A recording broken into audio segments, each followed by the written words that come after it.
Hi friends, ఎలా ఉన్నారు? బాగున్నారా? ఇది ఏంటంటే ఫ్రెండ్స్, ఇది మిల్ మేకరు కాలీఫ్లవర్ కర్రీ అనమాట ఫ్రెండ్స్. ఇది చూడండి. ఇది కనుక మీకు నచ్చినట్లయితే లైక్ చేయండి, షేర్ చేయండి, సబ్స్క్రైబ్ చేయండి ఫ్రెండ్స్. ముందుగా కాలీఫ్లవర్ కట్ చేసేసుకుని దాన్ని ఆరబెట్టేసుకోవాలన్నమాట. నీళ్ళు ఆరిపోయేంత వరకు కూడా. అదే అయిన తర్వాత ఫ్రెండ్స్, దాంట్లో మిల్ మేకర్స్ కూడా ముందుగా నానబెట్టుకోవాలన్నమాట. గోరువెచ్చని నీళ్ళతో నానబెట్టేసుకుని దీంట్లో ఏంటంటే టమాటాలు, ఆనియన్స్, అన్నీ, కరివేపాకు, పచ్చిమిరకాయలు అన్నీ కూడా కట్ చేసేసుకుని పక్కన పెట్టేసుకుని సరిపడా ఆయిల్లో ముందుగా ఏంటంటే ఫ్రెండ్స్, ఇది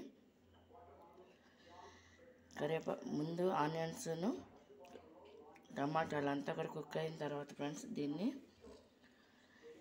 అది కుక్ అవుతుండగా అందులో సాల్ట్ వేసుకుని దీంట్లో అల్లం వెల్లుల్లిపాయ పేస్ట్ కూడా పచ్చివాసన పోయేంత వరకు కూడా ఫ్రై చేసేసుకోవాలన్నమాట. చేసేసుకున్నాక అప్పుడు మిల్ మేకర్స్ వేసుకుని అది కుక్ అవుతుండగా పసుపు ముందే వేసుకుంటాం కదా ఫ్రెండ్స్ దాంట్లో. ఆ తర్వాత అది ఒక 5 నిమిషాలు కుక్ అయిన తర్వాత కాలీఫ్లవర్ ముక్కలు కూడా వేసేసి తర్వాత దాంట్లో కారం, సాల్ట్ అన్నీ వేసేసి సరిపడా వాటర్ పోసేసి తర్వాత దించేయాలన్నమాట. అదంతా కూడా కంప్లీట్గా కర్రీ ఉడికిన తర్వాత ఫ్రెండ్స్, కుక్ అయిపోయిన తర్వాత ఇది కాలీఫ్లవర్ మిల్ మేకర్ కర్రీ అనమాట ఫ్రెండ్స్. టమాటా 3 కలిపి వండిన కర్రీ అనమాట, గ్రేవీ కర్రీ అనమాట.